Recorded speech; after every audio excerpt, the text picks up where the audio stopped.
And here we are, the granddaddy of all quantum weirdness, the infamous double-slit experiment. To understand this experiment, we first need to see how particles, or little balls of matter, act. If we randomly shoot a small object, say a marble, at the screen, we see a pattern on the back wall where they went through the slit and hit. Now, if we add a second slit, we would expect to see a second band duplicated to the right. Now, let's look at waves. The waves hit the slit and radiate out, striking the back wall with the most intensity directly in line with the slit. The line of brightness on the back screen shows that intensity. This is similar to the line the marbles make. But when we add the second slit, something different happens. If the top of one wave meets the bottom of another wave, they cancel each other out. So now there is an interference pattern on the back wall.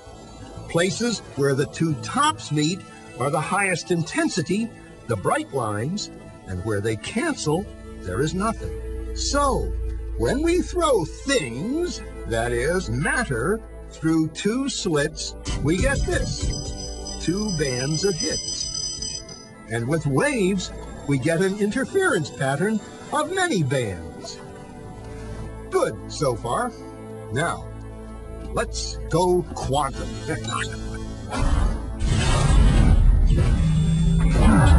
An electron is a tiny, tiny bit of matter, like a tiny marble. Let's fire a stream through one slit.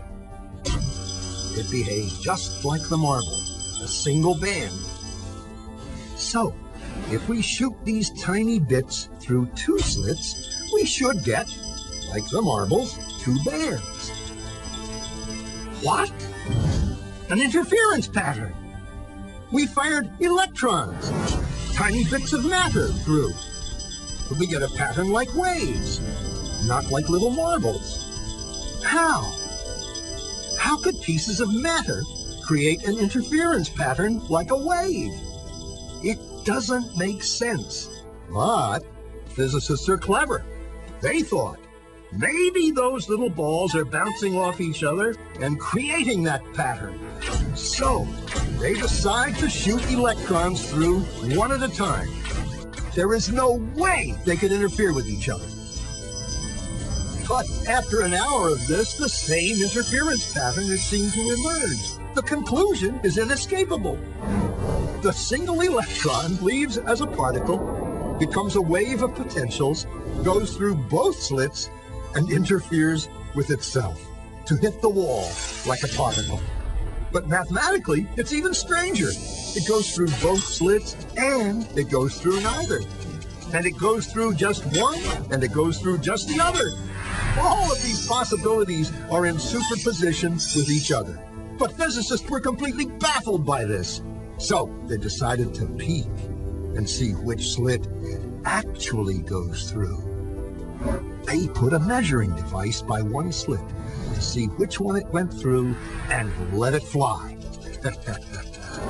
But the quantum world is far more mysterious than they could have imagined.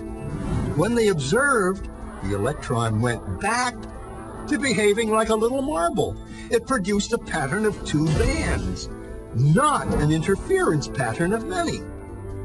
The very act of measuring or observing which slit it went through meant it only went through one, not both. The electron decided to act differently, as though it was aware it was being watched.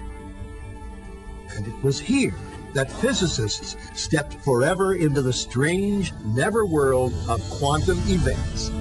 What is matter? Marbles or waves? And waves of what? And what does an observer have to do with any of this? The observer collapsed the wave function simply by observing.